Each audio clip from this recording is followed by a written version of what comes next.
جو دین بڑی شان سے نکلا تھا وطن سے، وہ آج پردیس میں غریب الغربا ہے۔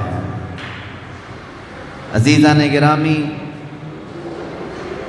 اللہ تبارک و تعالیٰ نے جو ہمیں اسلام دیا، اس پر خود قرآن میں اللہ یوں فرماتا ہے کہ آج کے دن میں نے دین مکمل کر دیا اور اپنی ساری جو نعمتیں تھیں وہ تمہیں دے دیا۔ اتممت علیکم نعمتی، میری نعمتیں پوری کر دیا اسلام دے کر۔ ورضیت لکم الاسلام دینا، اور رب تعالیٰ فرماتا ہے کہ میں تمہیں اسلام دے کر راضی ہو گیا۔ اللہ رب العزت کا پسندیدہ دین اگر کوئی ہے تو صرف اور صرف اسلام ہے۔ میرے عزیزو، لیکن شاعر نے جو کہا اس پر مجھے آج بات کرنی ہے۔ رسول پاک صلی اللہ علیہ وسلم کی بارگاہ میں شاعر استغاثہ کر رہا ہے، مدد کی بھیک مانگ رہا ہے۔ اے خاص اے خاصان رسول وقت دعا ہے، اے رسولوں کے رسول آج ہماری مدد کی ضرورت ہے، امت پہ تیرے وقت عجب آ کے پڑا ہے۔ اے رسول پاک، آپ کی امت پر جو آج وقت آیا ہے ایسا پہلے کبھی نہیں آیا تھا۔ وہ کون سا وقت ایسا آ گیا کہ بارگاہ رسول میں ایسی استغاثہ کرنی پڑی؟ میرے عزیزو، پہلے بھی شکایتیں ہوتی رہی ہوں گی کہ ظالم ہمیں پریشان کر رہے ہیں، کافر ہمیں ستا رہے ہیں، مشرکین ہمیں گھیرنے کی کوشش کر رہے ہیں، پہلے سے چلا آ رہا ہے۔ لیکن آج جو وقت اسلام پر آیا ہے وہ کیا ہے؟ میں توجہ چاہتا ہوں آپ سب کی۔ وہ کیا وقت آپ کے پڑا ہے؟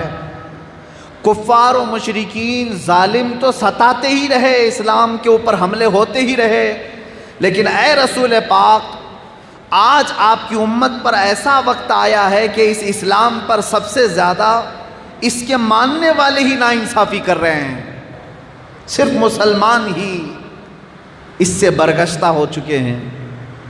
یہ وقت ایسا ہے میرے نبی کی بارگاہ میں استغاثہ کرنے کا کہ ہم اوروں کے ظلم کی کیا شکایت کریں میرے آقا، خود ہم اس اسلام کے خلاف سازشوں میں شریک ہو جاتے ہیں۔ جو دین بڑی شان سے نکلا تھا وطن سے، وہ آج اپنوں کے ہی سامنے اجنبی نظر آ رہا ہے، اپنوں کے سامنے اجنبی ہو گیا۔ دین کے ساتھ جو ہم نے کھلواڑ کیا وہ غیروں نے کم کیا ہے۔ میرے عزیزو، یہاں شکایت بارگاہ رب العزت میں بھی ہم اسی بات کی کریں گے، اور یاد رکھنا، آج آپ اسلام کہہ رہے ہو، اسلام ایک دین ہے، لیکن کل قیامت کے دن ایک شکل و صورت کے ساتھ آئے گا، ایک شکل و صورت کے ساتھ آئے گا، اور اس سے کہا جائے گا کہ مسلمانوں کو پہچان، جو مسلمان ہیں، جو اسلام پر تھے، ان سب کو تو قریب کر لے۔ تو یاد رکھیں آپ، اسلام اس دن بہت سارے لوگوں کو پہچاننے سے بھی انکار کر دے گا۔ کہا یہ تو مجھے جانتے ہی نہیں تھے، یہ مجھے پہچانتے نہیں تھے، اور آج میں ان کو نہیں پہچانتا۔ تو کہیں ایسا تو نہیں ہے کہ آپ اسلام سے اتنا برگشتہ ہو گئے ہیں کہ نہ خط و خال میں اسلام نظر آتا ہے، نہ چہرے پر، نہ زبان پر، نہ اخلاق پر؟ مجھے آج شکایت دشمنوں سے نہیں، میرے اپنے لوگوں سے ہے۔ امت مصطفیٰ خود اسلام کو اپنے گھروں میں کمزور کر چکی ہے۔ میں اس کی ایک مثال بتا دوں۔ مجھے اگر میرے گھر میں میرے ماں باپ بھائی بہن ایسا کہنے لگے، کون ہے تو، ادھر بیٹھ ادھر بیٹھ، ہم تو تجھے جانتے ہی نہیں ہیں، اگر مجھے میرے گھر والے ایسا کرنے لگے تو مجھے کیا ہرٹ نہیں ہوگا؟ کیا مجھے تکلیف نہیں ہوگی؟ یا آپ اپنے اوپر سوچ لیں، آپ آج گھر پر چلے جائیں، آپ کی بیوی کہنے لگے کون ہے تو، آپ کے ماں باپ کہنے لگے ذرا ہٹ کے بیٹھ، آپ کو کیسا لگے گا؟ کیا یہ میرا گھر نہیں تھا؟ کیا آپ کا میں رشتہ دار نہیں ہوں؟ آپ میرے ساتھ ایسا سلوک کیوں کر رہے ہیں؟ آپ کے دل میں تکلیف ہوگی۔ اسی طرح میرے عزیزو، آپ یہی حرکتیں اسلام کے ساتھ کر رہے ہو، اسلام کے ساتھ، میرے نبی کی سنتوں کے ساتھ۔ جب تمہارے گھر اسلام آتا ہے تو آپ یہ سمجھتے نہیں ہٹا دو، تھوڑا سا اسلام کو ہٹا دو۔ میرے آقا کی سنتیں آتی ہیں تو آپ کہتے ہیں نہیں اس کو ہٹاؤ، یہ کون ہے؟ آج کا نوجوان یہ سوچنے لگا ہے کہ اگر میں میرے نبی کی سنتوں پر آ جاؤں تو لوگ پتہ نہیں مجھے ملا کہیں گے، مولوی کہیں گے، فنڈامنٹلسٹ کہیں گے۔ تھوڑا سا الگ رکھو، نبی کی سنتیں بعد میں دیکھا جائے گا، ابھی دنیا میں جو چل رہا ہے وہ کرنے دو۔ مجھے بتاؤ اس دین مصطفیٰ کے ساتھ یہ برا سلوک کس نے شروع کیا؟ کفار و مشرکین نے نہیں، تم نے خود نے شروع کیا۔ اسی لیے شاعر کو یہ کہنا پڑا، پردیس میں آ کے یہ دین غریب الغربا ہے، اجنبی بن گیا ہے، اجنبی بن گیا ہے۔ یہ ناانصافی ہم کب تک کرتے رہیں گے؟ میرے عزیزو، ہمارے گھر میں کمانے والے دو بھی ہوں یا ایک ہو، اپنی آمدنی بچا بچا کر کے وہ ٹی وی تو لے آیا، واشنگ مشین تو لے آیا، فریزر تو لے کر کے آ گیا، گیس کے چولہے لے کر کے آ گیا، ساری چیزیں لے آیا، ساری مشینیں ایکٹیو ہیں، اور بچے آج روتے ہیں تو انہیں موبائل تھما دیا، وہ بھی ہمیشہ آن لائن رہتے ہیں، ہمیشہ ایکٹیو ہیں۔ لیکن میرے عزیز، گھر جا کر کے دیکھ لینا یہ قرآن کب سے ڈی ایکٹیو ہو چکا ہے، کب سے بند پڑا ہوا ہے۔ ہماری مشینیں تو چالو ہیں، ہمارا mobile any time on line ہے، لیکن قرآن عظیم کتنے زمانہ ہو گیا آف لائن رکھا گیا ہے اس کو۔ نہ بچے پڑھتے ہیں، نہ بیوی، نہ ماں، نہ باپ، سارے لوگوں نے قرآن کو یتیم بنایا اپنے گھر میں۔ قرآن کو اور اسلام کو آپ نے غریب بنا دیا، اجنبی بنا دیا۔ مجھے میرے عزیزو اسی بات کی شکایت ہے، اسی بات کا درد ہے۔ آپ آج باہر سڑکوں پر آ کر کے اپنے حقوق مانگنے کی کوشش کر رہے ہیں کہ مسلمان پریشان ہیں، کیوں نہیں ہوں گے؟ جو اپنی ہی چیزوں کے ساتھ ناانصافی کیا ہے اس کے ساتھ یہی تو سلوک کیا جائے گا۔ جس نے دین کے ساتھ غداری کی ہے، اپنے نبی کی عظمتوں کے ساتھ غداری کی ہے، تو پھر وہ کون سی مدد کی امید لے کر کے دنیا میں جی رہا ہے؟ رب تعالیٰ کی مدد آئے گی؟ ہاں، ابرہہ بادشاہ کے اوپر جو ابابیل چڑیاں رب نے بھیجا تھا، وہ ان لوگوں کے لیے نہیں بھیجا تھا جو رب ذوالجلال کی بارگاہ میں یوں کہتے ہو ہم تیرے دین سے کوئی سروکار نہیں رکھتے، بلکہ ان کو توکل تھا، یقین تھا اپنے رب کی ذات پر۔ بدر میں جو اللہ کی مدد آئی 5000 فرشتوں کی، وہ ایسے مسلمانوں کی مدد نہیں آئی تھی جو روٹی ٹکڑے اور کپڑے کے نام پر بک جاتے ہوں۔ نہ، میرا رب جن صحابہ کی مدد کے لیے 5000 فرشتے نازل کیا تھا وہ کون تھے جانتے ہیں آپ؟ میں ابھی مسلسل کئی دنوں سے ایک ہی واقعہ پڑھ رہا ہوں، جب جب پڑھتا ہوں میری آنکھیں بھیگتی ہیں، جب جب پڑھ رہا ہوں۔ اے نبی پاک، کون سی فوج آپ نے جمع کر لی تھی؟ کون سی فوج تھی یہ صحابہ کی جو فوج تھی؟ میں آج آپ کو بتاؤں گا تو آپ کو بھی دل مچلنے لگے گا میرے عزیز۔ جس کا ضمیر بیدار ہے وہ ضرور کپ کپی محسوس کرے گا۔ ایک وقت ایسا آیا ہے میرے نبی کے صحابہ پر، 550 صحابہ مل کر کے خندق کھود رہے ہیں جنگ خندق کے موقع پر، اور خود میرے آقا بھی کھود رہے ہیں، مٹی اٹھا رہے ہیں، ٹوکریوں میں پتھر اٹھا رہے ہیں اور لے جا رہے ہیں، پھینک رہے ہیں، دن رات محنت کر رہے ہیں۔ کھانے کے لیے کیا تھا ان کے پاس؟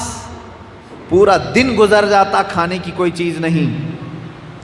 اور ادھر جو لشکر آیا تھا 25,000 کا لشکر آیا ہے مشرکین کا، یا 10,000 سے زیادہ کا لشکر آیا ہے، اور وہ لشکر ایسا لشکر کافروں کا جن کے پاس مال دولت، عجب عجب قسم کے پھل، اور جب رات کو وہ چولہے لگاتے تھے اور گوشت بھونتے تھے تو ان کے گوشت کے بھوننے کی خوشبوئیں ادھر بھی آتی تھی صحابہ کے پاس۔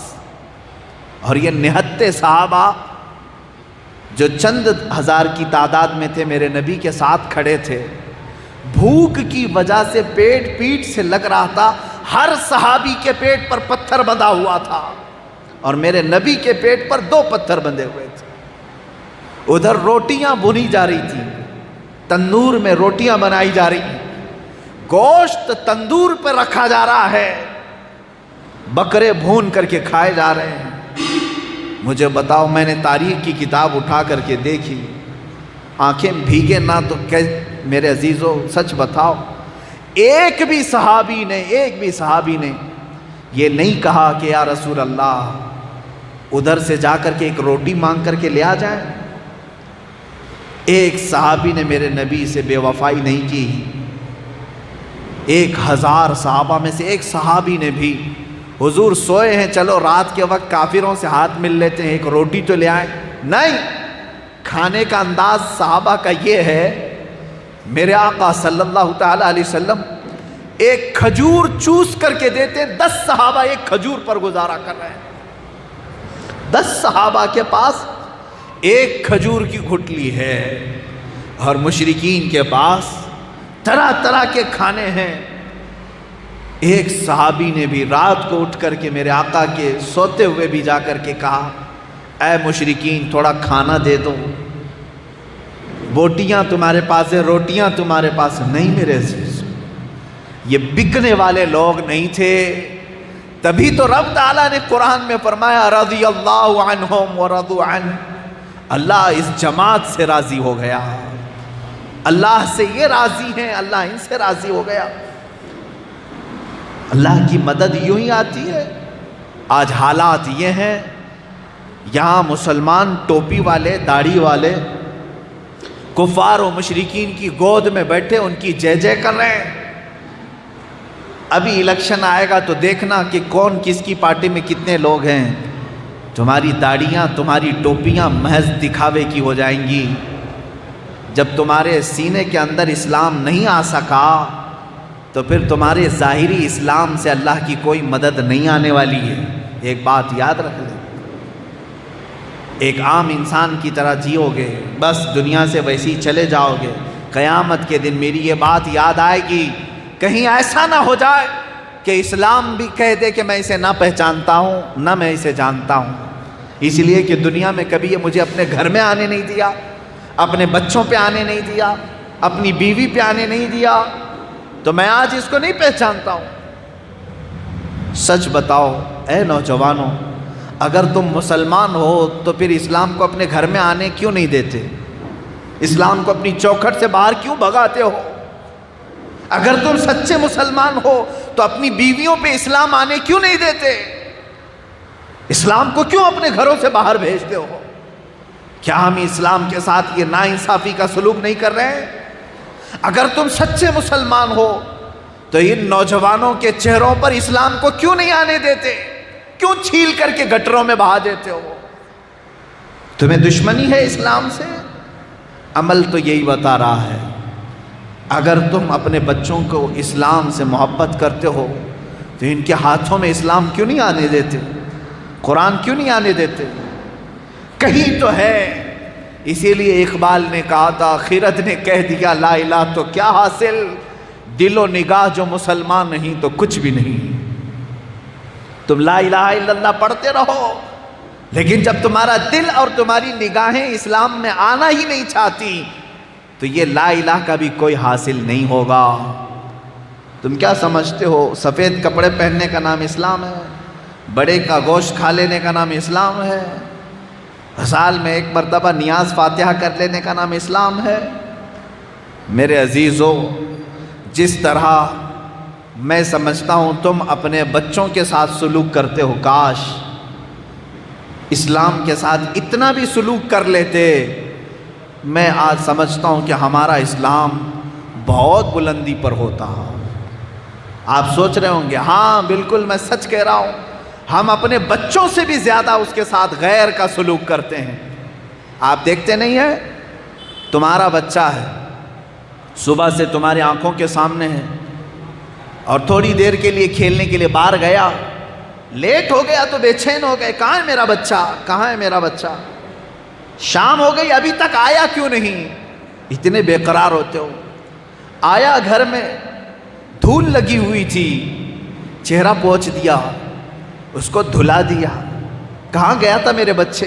اتنی دیر باہر کیوں چلا گیا تھا؟ اے میرے عزیز، تم اپنے بچوں کے ساتھ ہی کرتے ہو. جاؤ اپنے گھروں میں دیکھ لینا میرا اسلام کہاں گیا، میرا دین کہاں غائب ہو گیا.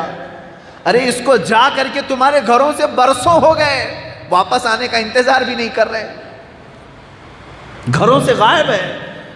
میں یہ بات اگرچہ کہہ رہا ہوں کڑوی ضرور ہے، کیونکہ میرے مصطفیٰ صلی اللہ علیہ وسلم نے فرمایا جس گھر میں قرآن کی تلاوت نہیں ہوتی ہے اس گھر میں مردے رہتے ہیں، مردے رہتے ہیں، کوئی زندہ نہیں رہتا ہے وہاں پر. کتنا زمانہ ہو گیا قرآن گھروں میں نہیں پڑھا گیا، تو گویا کہ تمہارے گھروں سے اسلام باہر جا چکا ہے، تم نے اس کے آنے کا انتظار بھی نہیں کیا. تمہارے بچے کھو جائیں تو بار بار احساس کرتے ہو، تمہارے چہروں سے اسلام چلا گیا. کبھی پوچھا کہ اسلام کب آئے گا میرے جسم پر، کب آئے گا میرے جسم پر؟ اس کے ساتھ سب سے بڑا غیر کا سلوک ہم نے خود کیا ہے، ہم نے خود کیا ہے. اس پر ظلم کے پہاڑ ڈھائے ہیں. یاد رکھنا یہ اسلام میرے نبی کی بارگاہ میں جا کر روز شکایت کرتا ہوگا، اے اللہ کے نبی آپ مجھے پوری دنیا میں پھیلانے کے لیے پتھر کھائے. طائف کی وادیوں میں آپ کی پیشانی انہوں نے لہو لہان کر دی. آپ اسلام ہی کو تو لے کر کے گئے تھے نا طائف. کیا لے کر کے گئے تھے؟ کیا لے کر؟ میرے نبی اپنا بزنس لے کر کے گئے تھے؟ میرے آقا اپنا تجارت کا سامان لے کر کے گئے تھے؟ نہیں میرے عزیز. ایک غلام صحابی زید بن حارثہ کے ساتھ میرا آقا طائف کی میدان میں صرف اسلام ہی تو لے کر گیا تھا، اور کیا لے کر گئے تھے؟ اور وہاں سے پتھر بھی کھائے، نوکیلے کانچ کے ٹکڑے بھی کھائے، پیشانی لہو لہان ہو گئی. آج یہ اسلام میرے نبی کے دربار میں شکایت ضرور کرے گا، اے آقا آپ مجھے لے کر طائف کے بازاروں تک چلے گئے تھے، لیکن آج آپ کی امت مجھے گھر سے نکال کر بھیج چکی، آپ کا امتی اپنے گھروں سے مجھے بھیج چکا ہے. یہ غریب ہو گیا ہے، غریب الغربا ہے. آج اپنے پردیس میں آ کر اسلام غریب الغربا ہے. اپنی مجلسوں سے اسلام غائب، ہماری محفلوں سے اسلام غائب، ہمارے لیڈروں کے طور طریقوں سے اسلام غائب. ہم نے تو سارا دوسروں کا کلچر ایڈاپٹ کیا، اپنا کلچر ان میں پیش کرنے کی بجائے دوسروں کا کلچر ایڈاپٹ کیا. ارے یہاں تو 4 صحابہ آئے تھے، 4 صحابہ ہندوستان میں اسلام لے کر آئے تھے. یہ نہیں کہ یہاں کا کلچر لینے آئے تھے. 4 صحابہ آئے تھے سیدنا مالک بن دینار رضی اللہ تعالیٰ عنہ کے ساتھ. بعض روایات میں تعداد الگ مختلف ہے. جب وہ تشریف لائے تو مجھے ایک واقعہ یاد آتا ہے. ناریل کا درخت انہوں نے پہلی مرتبہ دیکھا تھا، اور اس طرح سے ناریل کے بہت سارے درخت ہوتے تھے. ان کو بتایا گیا کہ اس میں پانی ہوتا ہے. تو آپ کو کسی وہاں کے مقامی ایک نے کہا کہ ناریل ٹوٹ کر کے گر گیا، اس کو چھیلیے پانی آئے گا. آپ نے اٹھایا، لیکن اس سے کہا یہ درخت کس کا ہے، یہ ناریل کا جھاڑ، یہ درخت کس کا ہے؟ اس نے کہا یہ سب ایسی لوگوں کے ہوتے ہیں، جس کا ناریل جس کو ملے پی لے. کہا وہ تم پیتے ہوگے، میں مسلمان ہوں. جب تک یہ مالک درخت کا مجھے اجازت نہیں دے گا میں پانی نہیں پیوں. وہ جو سامنے شخص تھا وہ ہنسنے لگا کہ آپ پہلی مرتبہ ایسا دیکھ رہا ہوں، پھر بھی معلوم کرتا ہوں کس کا جھاڑ ہے. معلوم کیا تو اس شہر کا رہنے والا ایک کوئی شخص تھا، اس کے درخت تھے. اس کو بلایا. مالک بن دینار نے پوچھا کہ ایک درخت سے تیرے ناریل گر گیا تھا زمین پر، یہ بندہ اٹھا کر کے مجھے دیا ہے، مجھے پیاس بھی لگی ہے، کیا میں پی سکتا ہوں؟ وہ ہنسنے لگا. یہاں پینے کے لیے، پانی پینے کے لیے کبھی کسی کی اجازت نہیں لی جاتی، اور ناریل ہمارے یہاں بہت ہے. ایک ناریل پی بھی لو تو کیرلا کی زمین پر کوئی کمی نہیں ہوگی. مالک بن دینار نے کہا وہ الگ بات ہے، لیکن میرا اسلام مجھے اس بات کی اجازت نہیں دیتا کہ کسی دوسرے کی چیز میں استعمال کروں. وہ بڑا امپریس ہوا. عجیب، پہلی مرتبہ اس نے دیکھا. کہا یہ کون سا اسلام ہے؟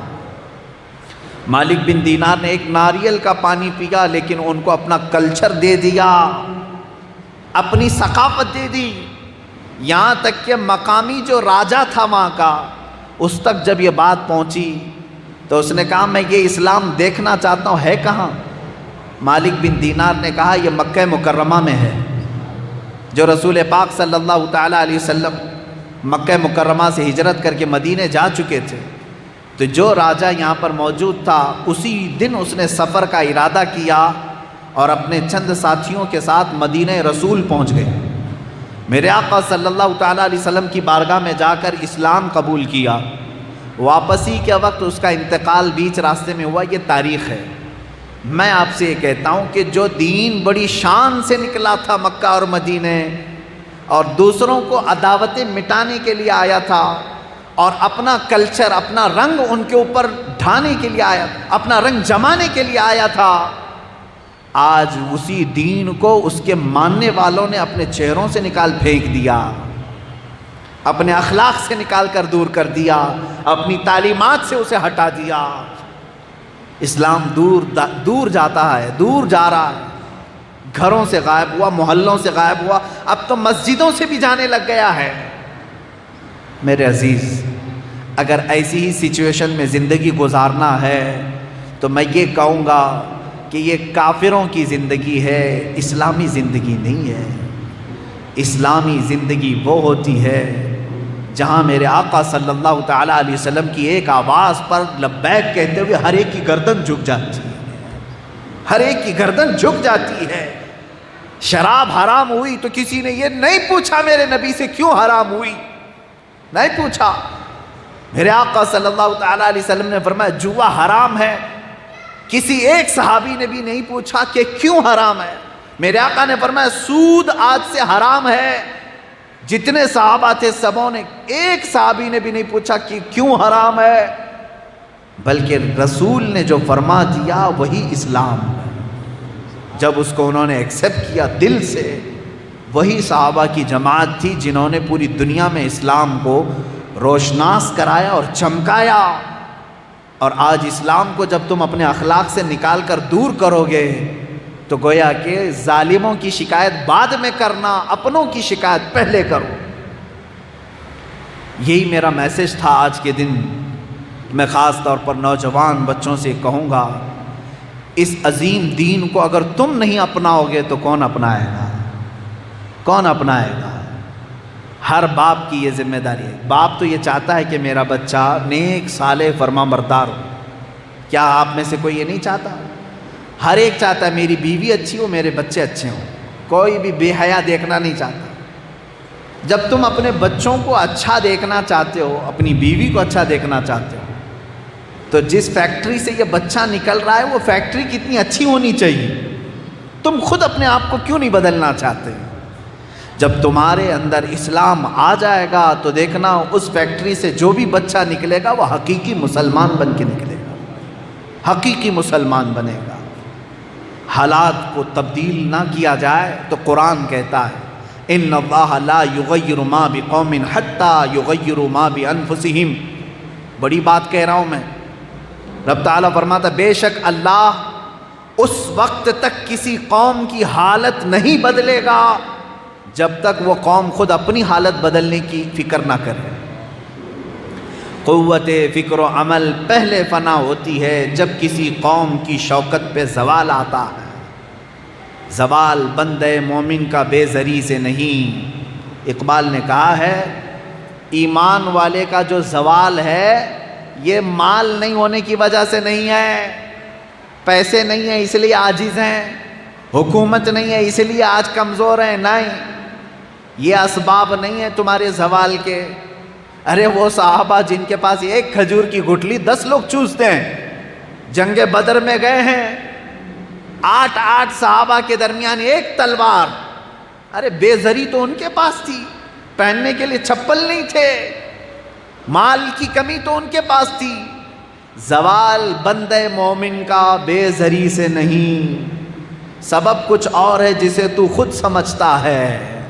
اقبال نے کہا ہے سبب کچھ اور ہے جسے تو خود سمجھتا ہے، زوال بندہ مومن کا بے زری سے نہیں۔ وہ سبب کیا ہے جو تمہیں خود کو بھی معلوم ہے، دولت کی کمی، سیاست کی کمی، طاقت کی کمی، علم کی کمی، یہ تیرے زوال کا سبب نہیں۔ تیرے زوال کا سب سے بڑا سبب یہ ہے کہ تجھ میں اسلام نہیں۔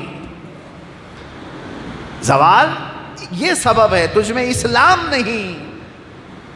آپ کو یاد ہے انگریزوں نے ایک مہم چلائی تھی کہ مسلمانوں کو اپنا غلام بنانا ہے، تو ایک انگریز نے میٹنگ میں یہ کہا کہ نہیں، یہ غلام کبھی نہیں بنتے، یہ کبھی غلام کبھی نہیں بنتے، یہ چار بھی ہوں تو ڈٹ کے کھڑے ہو جاتے ہیں، خوددار ہوتے ہیں۔ تو انگریز نے کیا کہا جانتے ہیں؟ وہ بھی علامہ اقبال نے اپنے اشعار میں اس کو پیرو دیا ہے۔ انہوں نے کہا، انگریز نے کہا کہ یہ فاقہ کش موت سے ڈرتا نہیں ذرا، یہ فاقہ کش ہے۔ فاقہ کش کس کو کہتے ہیں؟ بھوکا رہتا ہے، پیاسا رہتا ہے، لیکن مرنے سے ڈرتا ہی نہیں ہے۔ اس کا علاج کیا کریں؟ کیسے اس کو خوف زدہ کر دیں، ڈرپوک کیسے بنائیں، اس کو بزدل کیسے کریں گے ہم؟ تو انہی کی زبان میں علامہ اقبال کہتے ہیں، یہ فاقہ کش موت سے ڈرتا نہیں ذرا، روح محمدی اس کے بدن سے نکال دو، روح محمدی اس کے بدن سے نکال دو۔ عرب کو دے کر کے عجم کے تخیلات، اسلام کو حجاز و یمن سے نکال دو۔ انگریزوں نے کہا تھا کلچر ان کو ہمارا دے دینا، طور طریقے ان کو ہمارے دے دینا، اور اسلام کو یمن سے، حجاز سے، سب جگہ سے نکال دینا۔ میں آج خود سعودی عرب میں جا کر دیکھ رہا ہوں اسلام کہاں ہے، نہیں مل رہا ہے، نہ شہزادوں میں، نہ بادشاہوں میں، نہ کعبے کے اماموں میں۔ اسلام وہاں سے بھی غائب۔ یہود نے یہ کہا تھا عرب کو دے کر عجم کے تخیلات، اسلام کو حجاز و یمن سے نکال دو۔ یہ فاقہ کش موت سے ڈرتا نہیں ذرا، روح محمدی اس کے بدن سے نکال دو۔ تو پھر ایک انگریز نے پوچھا کیسے نکالیں اس کے اندر سے، یہ کیسے نکلے گی روح محمدی اس کے جسم سے؟ یہ محبت رسول نکالتا نہیں ہے، بار بار گرم ہوتا ہے اپنے نبی کے نام سے، کیسے نکالیں اس کو؟ تو پھر اس نے سولوشن بتایا انگریز نے، تعلیم کے پیالے میں ایسا زہر ملا دے، تعلیم کے پیالے میں ایسا زہر ملا دے، پھر اس لوہے کو تو جس طرح چاہے گھما دے۔ یہ مسلمان لوہا ہے، جلدی کسی کے ہاتھ میں پگھلتا نہیں، حقیقت ہے کسی کے ہاتھ میں جھکتا نہیں۔ تو انگریز نے کیا کہا؟ تعلیم کے پیالے میں زہر ایسا ملا دے، پھر اس لوہے کو جس طرح چاہے تو گھما دے۔ ایجوکیشن سسٹم میں ایسی تعلیم لے کے آ جا کہ ان کے بچے پڑھتے پڑھتے ایسا بے دین ہو جائیں کہ ان کے دلوں سے عشق محمدی ویسی فنا ہو چکی ہوگی۔ پھر اس ماڈرن ایجوکیشن کے نام پر یہ تو موم ہو چکا ہوگا، جدھر چاہے اسے گھما دے، کبھی بی جے پی میں لے جا، کبھی کانگریس میں لے جا، کہاں جا چاہے لے جا، کبھی یہودیوں میں لے جا، کبھی ہندوؤں میں لے جا، کیونکہ زہر ملا کر کے پلانا شروع ہو گئے۔ آج ایک فکر دیتا ہوں میں آپ کو، میری ایج کے لوگ بھی جانتے ہوں گے اور ہم سے جو بڑے ہیں وہ لوگ اور بھی جانتے ہوں گے، اسکول پڑھے ہیں اردو میڈیم کی اسکول، گورنمنٹ اسکول کی بات کر رہا ہوں، پرائیویٹ نہیں، گورنمنٹ اسکول۔ ہم نے اردو میڈیم کی اسکول میں میرے نبی صلی اللہ علیہ وسلم کے نام کا ایک چیپٹر پڑھا ہے۔ حضرت محمد صلی اللہ علیہ وسلم آپ لوگ پڑھے ہوں گے، غوث پاک کے نام کا چیپٹر تھا، سبق تھا، ابراہیم بن ادم کے نام کا سبق تھا، امیر خسرو کے نام کا سبق تھا۔ 10ویں تک اسلامی کوئی نہ کوئی شخصیت کے چیپٹر آتے تھے۔ آج جا کر کے اردو میڈیم کی اسکولوں کی کتابیں چیک کر کے دکھاؤ کتنی شخصیات اسلام باقی رہ گئی۔ ارے انہوں نے حضور کا بھی نام نکال دیا، آپ کو خبر ہی نہیں ہے۔ اردو میڈیم کی اسکولوں سے بھی اسلام غائب ہو گیا۔ ہماری تاریخ نہیں ہے، اور ان کی چوہوں کی تاریخ ہے، شیطانوں کی تاریخ ہے۔ آج اسکول کے تعلیمی بورڈ میں، ایجوکیشن سسٹم میں ایسا زہر ہے کہ بچے وہیں سے بے دین ہو چلے جائیں۔ اسی لیے میرے عزیزو، آج اگر تم اس اسلام کو نہیں اپناؤ گے تو میں بار بار یہ جملہ کہتا ہوں، تمہارے بچے کل کے دن یہ بھی پوچھ سکتے ہیں کہ محمد کس کا نام تھا، معاذ اللہ رب العالمین۔ یہ اسلام ہماری شکایت میرے نبی کے دربار میں جا کر ضرور کرے گا، اے اللہ کے رسول، آپ نے مجھے پوری دنیا میں پھیلانے کے لیے پتھر کھائے، اپنے عزیز چچا کا چبایا ہوا کلیجہ دیکھا، اپنے نونہال نواسوں کا خون بکھیر دیا۔ اے رسول پاک، اسی اسلام کی خاطر تو حسین اعظم نے اپنی 72 جانیں پیش کر دیں، 6 ماہ کا بچہ بھی دے دیا، 19 سال کا جوان بھی دے دیا۔ اے رسول پاک، یہ میں اسلام کی طرف سے بات کر رہا ہوں، یہ اسلام جا کر شکایت کر رہا ہوگا میرے نبی کے دربار میں، اے رسول پاک، مجھے دنیا میں پھیلانے کے لیے امام احمد بن حنبل نے پیٹھ پر کوڑے اتنے کھائے کہ پیٹھ جھک گئی، امام اعظم ابو حنیفہ نے جیل میں دم توڑ دیا۔ اے رسول پاک، مجھے بچانے کے لیے لاکھوں علماء سولی پر چڑھ گئے، لیکن اے آقا، آج آپ کی امت نے مجھے پردیسی کر دیا ہے، اپنے گھروں سے نکال دیا ہے، اپنے بچوں کی زندگی سے نکال دیا ہے، اپنی تعلیمی سسٹم سے نکال دیا ہے، اپنے سروں سے مجھے غائب کر دیا، اپنے چہروں سے نکال دیا، اپنی مسجدوں سے دور کر دیا ہے۔ اس شکایت پر میرے آقا کو کیا تکلیف نہیں پہنچتی ہوگی؟ میرے نبی کونین صلی اللہ علیہ وسلم کے دربار میں اگر اسلام نے ہماری یہ شکایت کی تو پھر تم کس منہ سے میرے نبی کی مدد کا انتظار کرو؟ میں بس اتنا کہنا چاہوں گا، اے جوانوں، تمہارے پاس وقت بہت کم ہے، جتنی زندگی باقی ہے اس میں آ جاؤ، میرے نبی کی زندگی کو اپنا لو۔ دنیا کی زندگی دھوکہ ہے، دھوکہ، جتنے دن بھی جیو گے یہ تمہیں مار ڈالے گی، عیاش بنائے گی، بے عزت کرے گی، ذلیل کرے گی یہ دنیا، تمہیں نشے کے عادی بنا دے گی۔ نشہ کر کر کے تم نے کس کا نقصان کیا؟ خود اپنے آپ کو تباہ کیا، اپنے آپ کو برباد کیا۔ نشہ کر کر کے تم نے اللہ کا دیا ہوا اتنا بہترین جسم، اتنی بہترین روح کو جہنم کے قابل بنا دیا۔ کس کا نقصان کر رہے ہو؟ آپ کو اگر کوئی روکتا ہے تو آپ کو ایسا لگتا ہے اس کا کچھ فائدہ ہونے والا، تمہارا فائدہ کرنے کی بات کر رہا ہے۔ یہ دنیا تمہیں عیاش بنائے گی، سارے لوگوں کی نظروں میں ذلیل تو بنائے گی، تمہیں ٹھوکروں پر پوری زندگی گزارنے پر مجبور تو کرے گی، لیکن عیش اور سکون کا ایک لمحہ بھی تمہیں قبر میں یہ نہیں دے سکے گی۔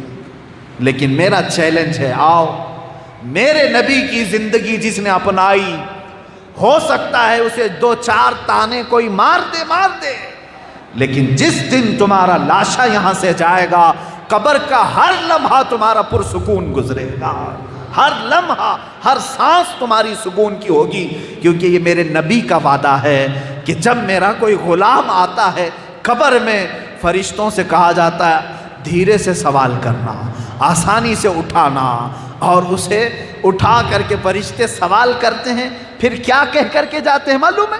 کیا کہہ کر کے جاتے ہیں؟ نم کنومت العروس، اے رسول کے غلام، سو جا، قیامت آنے تک جیسے دولہا سوتا ہے، آرام سے سو جا۔ اسی لیے میرے امام اہل سنت فاضل بریلوی رضی اللہ تعالیٰ عنہ نے ہمیں یہ درس دیا تھا، پھر کے گلی گلی تباہ، ٹھوکریں سب کی کھائی کیوں؟ پھر کے گلی گلی تباہ، ٹھوکریں سب کی کھائی کیوں؟ دل کو جو عقل دے خدا، تیری گلی سے جائے کیوں؟ خاک ہو کر عشق میں آرام سے سونا ملا، خاک ہو کر عشق میں آرام سے سونا ملا، جان کی اکسیر ہے الفت رسول اللہ کی۔ میرے عزیزو، میرے آقا صلی اللہ تعالیٰ علیہ وسلم کے دربار میں واپس آ جاؤ۔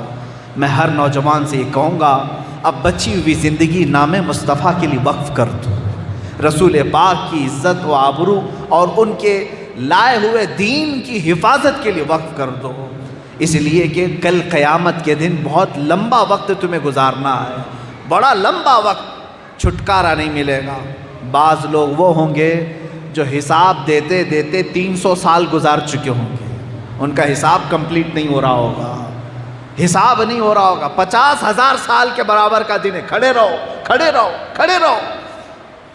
اس میدان قیامت میں بہت لمبا وقت کھڑا ہونا ہے، لیکن اگر تم نے اپنی بقیہ زندگی نام مصطفیٰ پر وقف کر دی تو رب تعالیٰ سب سے پہلے انہی بندوں کو بلائے گا۔